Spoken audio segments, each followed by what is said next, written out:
Orders of the day. Ballot item number 51, Order M252, second reading of Bill 252, an act to recognize housing as a human right. Mr. Hassan. Recognize Mr. Hassan. Thank you, Mr. Speaker. I moved second reading Bill 252, an act to recognize housing as a human right.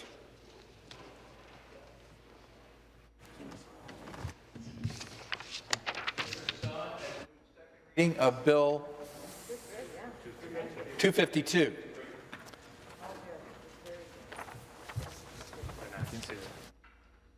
An act to recognize housing as a human right. Pursuant to Standing Order 101, the member has 12 minutes for his presentation. At the end of 12-minute opening remarks, the debate will proceed with members of the various parties speaking in rotation. I turn it now over to Mr. Hassan. Thank you, Mr. Speaker. It is my pleasure to rise in the House today to speak to Private Members Bill 252 entitled Housing is a Human Right Act 2021. I want to acknowledge and thank my co-sponsor of the bill, my fantastic colleague from Brampton Centre. Mr. Speaker, housing in Ontario is in a serious state of crisis, and the pandemic has only deepened that crisis as we found people unable to afford rent, many facing evictions, and housing landscapes where their playing field is very much skewed against them through structural and institutionalized disparities and inequities. In Toronto, renters spend at least 30% of their income on housing, and a housing crisis has deep racial and social economic divides. The housing conditions that exist also show a sharp divide along racial lines. In my community of York South-Weston and elsewhere in Toronto, some families are forced to live in cramped conditions, unable to afford a home that can accommodate their growing or multi-generational families. The overcrowding that exists was found to be nearly 3 times higher for visible minorities renters. And clearly during a pandemic, that overcrowding and being inadequately housed has led to cases of COVID being much higher among racial and economic lines. I have stood in the House on too many occasions speaking of the greater risk to COVID my community has and the lack of attention and priority it has been given in addressing those inequities by this government. It was only September 28 that we finally received a local COVID testing facility. This bill looks to review housing as a human right, and all government decisions should be with that lenses. This bill looks to view housing as a human right, and all government decisions should be with that lenses. Everyone deserves a good, stable place to call home, a place they can afford in a community that makes them feel safe and welcome. The NDP believes that housing is a human right, Mr. Speaker. The housing crisis is not only a public health concern, but also one of racial and economic injustice for Blacks, Indigenous, racialized, LGBTQ+, and disabled people, as well as people surviving in cycle of poverty. There are extra roadblocks, including discrimination and systemic barriers, that make it harder to get into a safe, stable and affordable home. This bill looks to address those inequities and disparities that exist in access to housing. The Housing as a Human Right Act calls for government interventions in housing to focus on the rising inequities and disparities that exist with respect to housing and to adapt policies and programs that address spatial, social exclusion and segregation through inequitable access to housing. We are calling in this bill for the establishment of the Office of the Independent Housing Commissioner. This Commissioner will collect data relating to inequities and disparities that exist in Ontario with respect to housing and will conduct research into strategies to prevent evictions. The Independent Housing Commissioner will report their findings to the Minister of Municipal Affairs and Housing.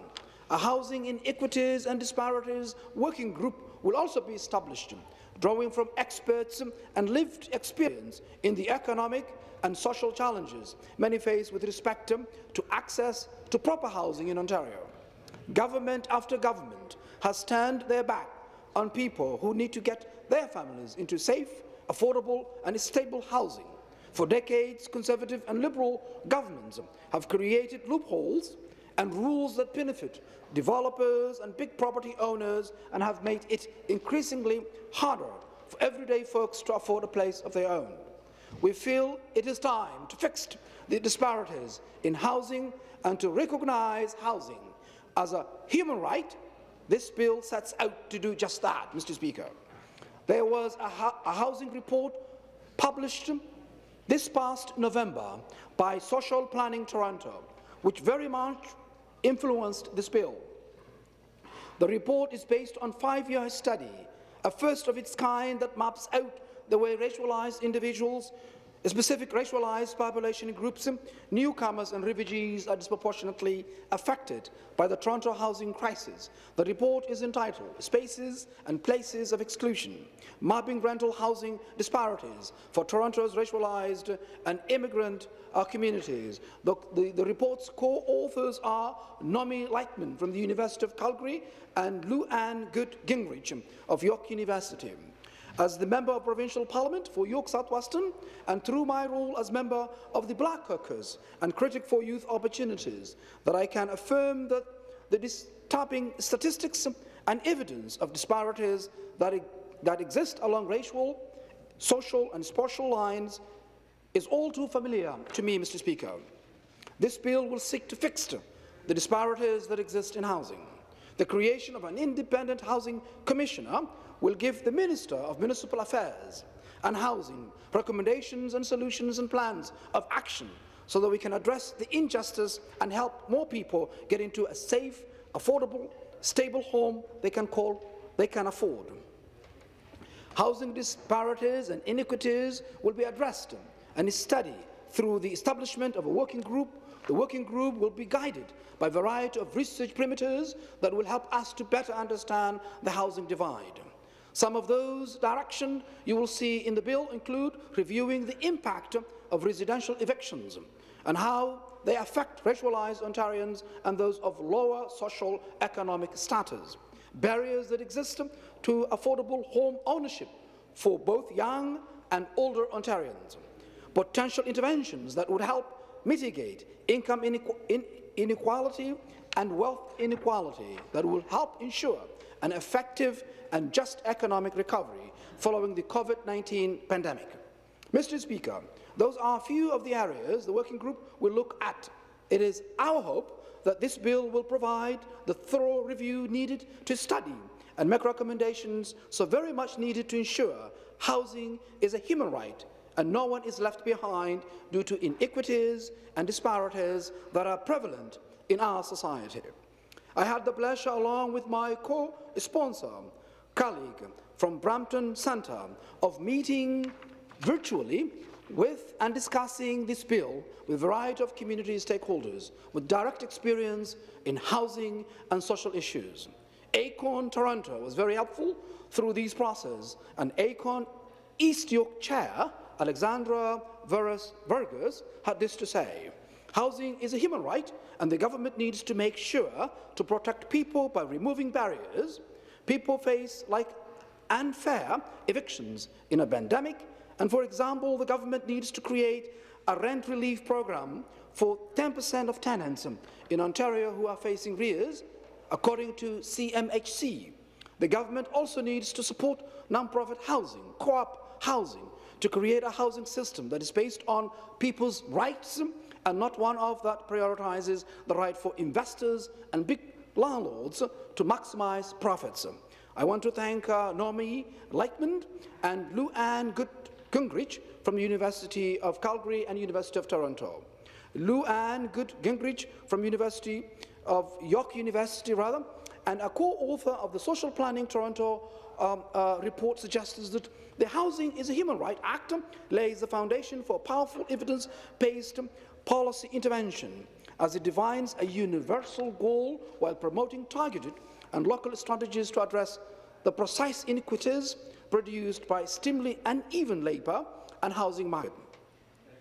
Mr. Speaker, Ms. Gingrich continues with our research shows housing disparities across Toronto's 25 wards, revealing the need for precise analysis and customised intervention. For example, in terms of overcrowding, our data show that the problem is twofold. Areas of the inter-suburbans, where there is more racial diversity, have the highest rates of overcrowding, and lower rates of overcrowding in the core reflect a different kind of exclusion, as the higher cost of smaller units makes downtown rental housing inaccessible to families or larger households.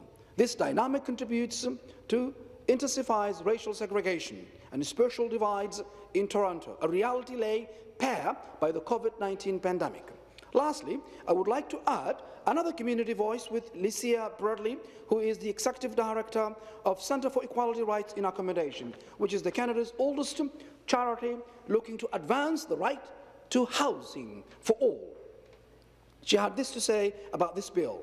This is so important because at CIRA, we hear from and work with thousands of Ontarians every year who experience violations in their right to housing. We hear from low-income and increasingly middle-income Ontarians who are not able to find housing they can afford. We hear from individuals with disabilities who aren't able to find adequate housing that accommodates their needs. We hear from Black, Indigenous and other Ontarians of colour who experience a blatant and rampant discrimination when trying to find and stay in their own housing. Mr. Speaker, the voices of community leaders such as these and the voices of those struggling with disparities and inequities that exist in housing need to be heard. This bill, Housing is a Human Right, will hear those voices, research, gather and study data, and make better informed decisions when it comes to housing for all in Ontario. The federal government and the City of Toronto have recognized housing as a human right, and it is time we do as well. Passing this bill will be a significant step forward in collecting the data we need and acting upon recommendations that result in concrete actions to ensure we have a housing system that is for the benefit of every Ontarian and does not leave people behind. Social Planning Toronto, in their report, highlighted that there is a need for more granular data, as it showed that certain groups like Black, Latin Americans and South Asian tenants were reporting especially high rates of core housing need. Mr. Speaker, I'm looking forward to hearing my colleagues to hear their comments and support of this bill. Thank you. Thank you.